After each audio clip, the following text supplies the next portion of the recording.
آپ نے امیر دعوت اسلامی الیاس قادری صاحب کو پچھلے سیشن میں امیر اہل سنت کہہ دیا تھا، کیا وہ سواد اعظم اہل سنت کے امیر ہیں؟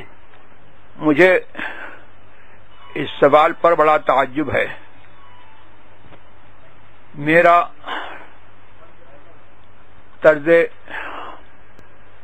بیان غور سے سنیں اور اس کے قرائن میں غور کریں، اس سے کھل جائے گا کہ میں نے امیر اہل سنت مانا ہے یا کچھ اور۔ قرآن کریم میں بھی اس قسم کی اس کی مثال موجود ہے۔ ذق انک انت العزیز الکریم،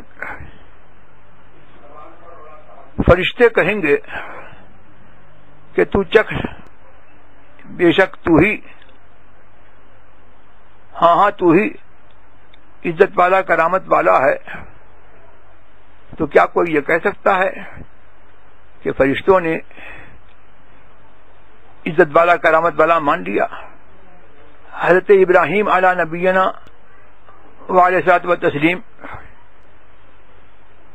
نے قرآن کریم نے اس کی حکایت فرمائی کہ اپنی قوم سے فرمایا، جب ایک تارا دیکھا، رات کی اندھیری ہوئی اور تارا دیکھا، ھذا ربی، یہ میرا رب ہے۔ اور جب وہ ڈوب گیا فرمایا لا احب الآفرین، مجھے ڈوبنے والے پسند نہیں ہیں۔ ایسے ہی جب چاند کو دیکھا چمکتا ہوا تو قرآن کریم میں ہے، فرمایا ھذا ربی، میرا رب ہے۔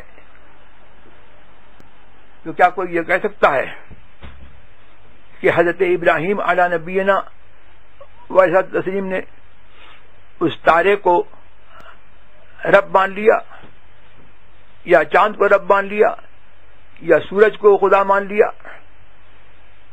پیرائے بیان بھی کوئی چیز ہے اور اس کے قرائن بھی کوئی چیز ہے۔ میں نے بسبیل تذکرہ یہ بات کہی تھی کہ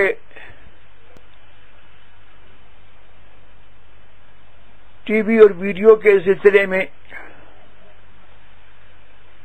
دعوت اسلامی کے امیر کا پہلے موقف کچھ اور تھا اور وہ اس کو ناجائز کہتے تھے، اور ابھی چند کچھ عرصے تک ناجائز بتاتے رہے، اور مارو شیطان کو ٹی وی وہ پھینکو، اور اس طریقے کے ان کی جماعت سرگرم تھی۔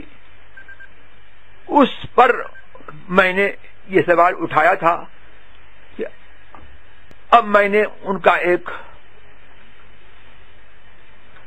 صوتی بیان سنا جس میں سائل نے ان سے سوال کیا، تو اس میں انہوں نے ناسخ منسوخ کی بات چھیڑی۔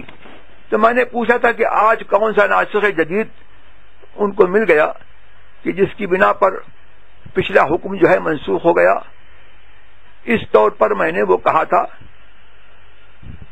یہ سوال بے محل ہے، اور میں نے جو ہے اس طور پر کہا ہی نہیں ہے کہ جس طور کہ مجھے اس پر الزام دیا جا رہا ہے۔